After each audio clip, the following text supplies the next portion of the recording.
Kevin Durant joins the team in the offseason. No secret as to what he's looking for. He wants some jewelry. And the thing is, yeah, he's got some extra pressure on him for this series. How is he handling all those extra expectations and the pressure? I think he's handling it well. I think on the floor, we have seen so far, he is an alpha dog. I think that as much as you might have the past two-time MVP and Steph Curry on the floor, it's KD that takes over. And then you add Draymond Green to that mix. You've got a lot of alphas on the floor. But Kevin Durant, I think, senses the moment, and this is the super focus, the hyper focus for him.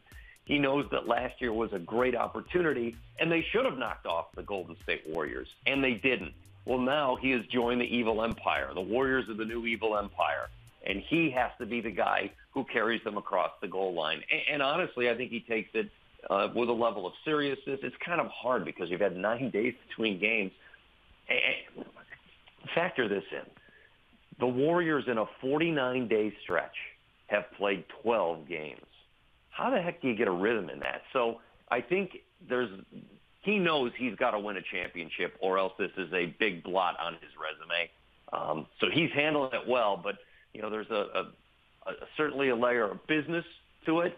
Yesterday he had a little fun with one of the media members, but I think they're ready to play basketball.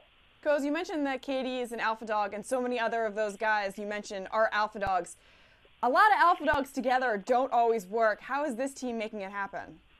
I think part of it was the recruitment process, to be honest with you, when they brought out what some are calling the Hamptons Five, when they had what they felt was going to be the key crunch time five come and visit with Kevin Durant. And I think when you saw a two-time MVP go in and say, we want you to be in our mix, when you saw Klay Thompson, who's a guy who used to get a lot of crunch time shots, quite frankly, and he was going to give some of those shots up when he was sitting there. When Andre Iguodala, who's a former Finals MVP, sitting at the table, I think everyone's personality started to meld.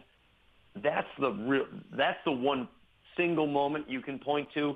Before that, there was an awful lot of back and forth. I think that there was recruitment in advance of the major recruiting last summer, in which these guys really got to know one another and got to understand what they all meant for one another.